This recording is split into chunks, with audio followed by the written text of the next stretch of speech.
नाज़रीन, मुफ्ती तारिक मसूद साहब के बयान को लेकर सोशल मीडिया पर जो हलचल मची हुई है वो किसी से मख्फी नहीं है और उसी मसले की वजाहत के लिए मैं मुफ्ती साहब के सामने आया था और मैंने चाहा कि इस मसले की भी वजाहत करवाई जाए कि हमारे यहाँ ये मामला किस तरीके से देखा जा रहा है और किस तरीके से देखना चाहिए।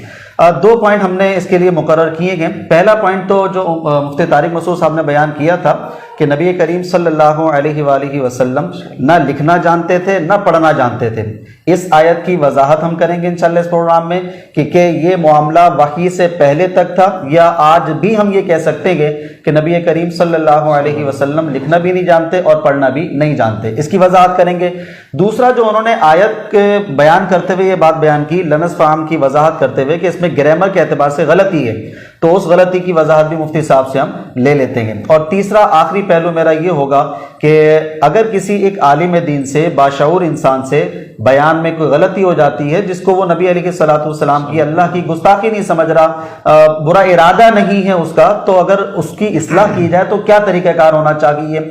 या वो काबिल इस्लाह नहीं है, उसको जलील करते रहें, उसके खिलाफ मैसेजेस चलाते रहें और धमकियां देते रहें, इसका तरीक़ाकार क्या होना चाहिए? अच्छा सर, सबसे पहले मैं यहाँ से शुरू करता हूँ कि अगर किसी आलिम दीन से, किसी आम मुसलमान से कोई गलती हो जाए जो बज़ाहिर जो है ना वो खिलाफ भी जा रही है, गुस्ताखी बन रही हो, तौहीन बन रही हो, तो उसका इस्लाह का तरीक़ाकार क्या होना चाहिए? क्या उसको बिल्कुल ही काबिल इस्लाह करार ना देकर के जनाब तुम बिल्कुल दफ़ा हो जाओ, उसको गालियाँ दे दें, उसके खिलाफ मैसेजेस चलाएं, ये बात दुरुस्त है या इसके इस्लाह का तरीका क्या होना चाहिए? देखिए, सबसे पहले तो इस्लाह 2 तरह है हमारे। एक जो पाकिस्तानियों का रवैया है और एक इस्लाह होनी कैसी चाहिए।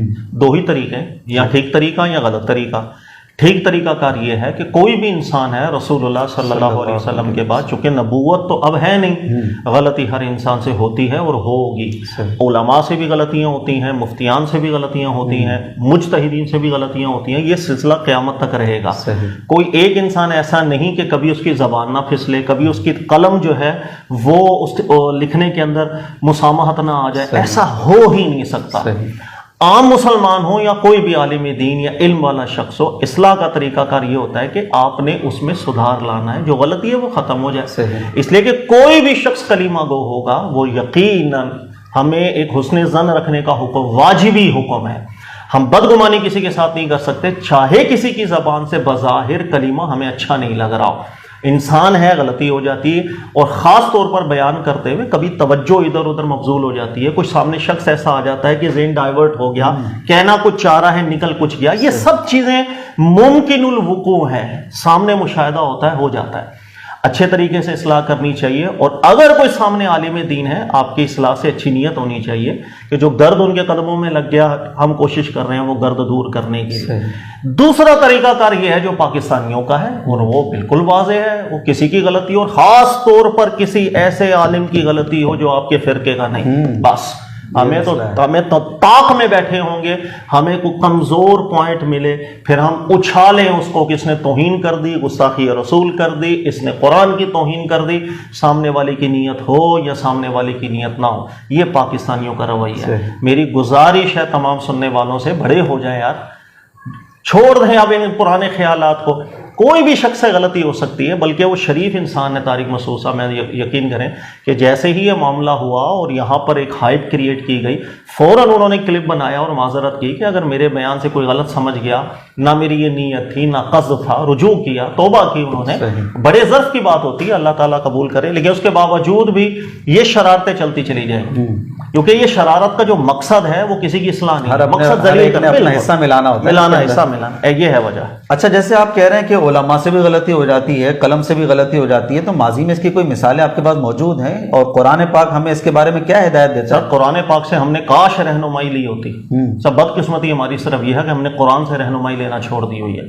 कुरान पाक ने भी इसकी बहुत प्यारी मिसाल दी है कि एक कलीमा गो अगर उसकी ज़बान फिसल जाए, उसकी नीयत और रसूलुल्लाह सल्लल्लाहु अलैहि वसल्लम के हवाले से कोई बेअदबी की ना हो, लेकिन अल्फाज किसी और मकसद से, किसी और वजह से, किसी और इरादे से अल्फाज अच्छा चुनाव ना भी कर सके, कुफर का हुक्म उस पर नहीं जाता। इस्लाह की जाएगी, तौबा ताइब वो हो जाता है, बहुत अच्छी बात। सबसे बेहतरीन इसकी मिसाल मैं आपको देता हूँ, सूरह यूसुफ अगर आप निकालेंगे और शुरू ही के अंदर अगर आप मुताला करेंगे, जब अल्लाह ताला ने जिक्र किया कि आपके जो भाई हैं उनको एक हसद हो गया था हजरत यूसुफ अलैहिस्सलाम से। अच्छा, इस हसद के बाद आप गौर कीजिएगा, वालिद साहब की तवज्जो चूंकि ज्यादा थी हजरत यूसुफ अलैहिस्सलाम की जानिब, अब इन लोगों ने जो दीगर भाई थे हजरत यूसुफ अलैहिस्सलाम के, इस हसद के अंदर आकर कुछ अल्फाज अदा कर दिए। लेकिन गौर तलब बात यह है, जिनके बारे में अल्फाज अदा कर रहे हैं वो नबी हैं, वो रब के रसूल नबी हैं। और अल्फाज देखिएगा आप क्या अदा हो रहे हैं। इज़ क़ालू ला यूसुफ व अख़ूहु अहब्बु इला अबीना मिन्ना व नहनु उसबा। उन्होंने कहा कि हमारे वालिद साहब को हजरत यूसुफ अलैहिस्सलाम और उनके जो भाई हैं इनसे ज्यादा मोहब्बत है, लगाओ हमें लग रहा है हमसे बहुत कम है। ये एक मादा उनके दिलों में पैदा हो गया। आगे अल्फाज सुनिएगा, इन्ना अबाना लफी दलालिम मुबीन। दलाल मुबीन का इतलाक किया इन बेटों ने अपने वालिद के लिए। वालिद थे रब के रसूल, रब के नबी हैं वालिद। सर अब थोड़ा सा गौर कीजिएगा, यहां पर अल्लाह ताला ने तो इन भाइयों को काफिर करार नहीं दिया। अगर आज किसी के मुंह से गलती से दलाल मुबीन का लफ्ज निकल जाए, ईमानदारी से आप बताएं हमारा रिएक्शन क्या होगा? हालांकि हम इतलाक कर नहीं सकते, इसलिए यहां गौर कीजिएगा, जब इन बच्चों के मुंह से यानी इन भाइयों के मुंह से दलाल मुबीन का लफ्ज निकला, पीछे फौरन अल्लाह ने इतलाक बता दिया, इन्ना अबाना। वो यहां अबा होने की हैसियत से गुफ्तगू कर रहे थे, नबी और रसूल होने की हैसियत से गुफ्तगू नहीं थी।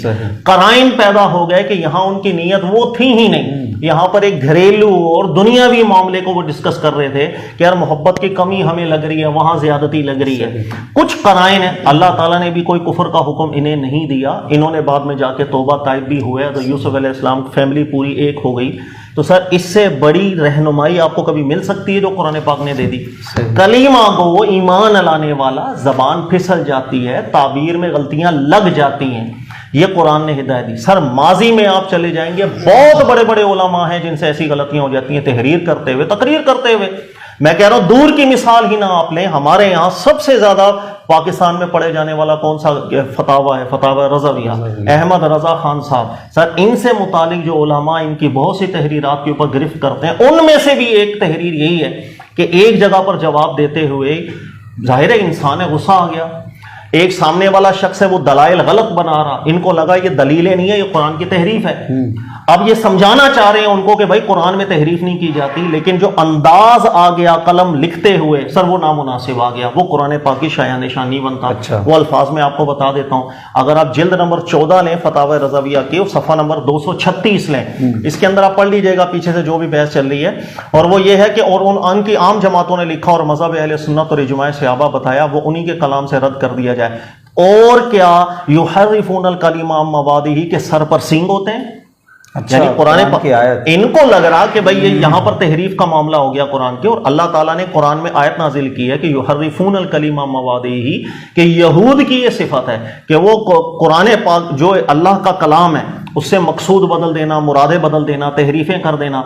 समझाना ये चाह रहे हैं कि कुरान में तहरीफ नहीं की जाती, लेकिन अंदाज अच्छा नहीं हुआ। युहर्रिफूनल कलिमा अम मवादिही, इस कुरान की आयत को जिक्र करके या इसके सर पे सींग होते हैं, नामुनासिब ले जाए, कुरान पाक से मुतालिक ऐसा अंदाज नहीं रखना चाहिए। लेकिन उसके बावजूद भी जो इंसाफ पसंद है, मैंने आपको पहले जिक्र किया, इस्लाह के दो तरीके हैं। एक ये इंसान को इंसान समझे, नबी ना समझे, गलती होगी हो जाती है, जबान से भी, तहरीर में भी इंसान है, जज्बात में आके कुछ दिमाग कहीं और है, ज़हन खता कर जाता है। एक तरीकाकार यह है कि खता को खता समझे, उनके लिए मगफिरत की दुआ करें, गलती हो गई लेकिन उनके जो अच्छे काम है उनकी तारीफ की जाए। या दूसरा अंदाज पाकिस्तानियों वाला वही है कि ऐसी इबारतों और ऐसी गलतियों को उछाल उछाल के लोगों के सामने बयान किया जाए और बाकायदा से टाइटल बना दिए जाए कि यह गुस्ताख का तमीज नहीं थी कुरान पाक के हवाले से गुफ्तगू करने की।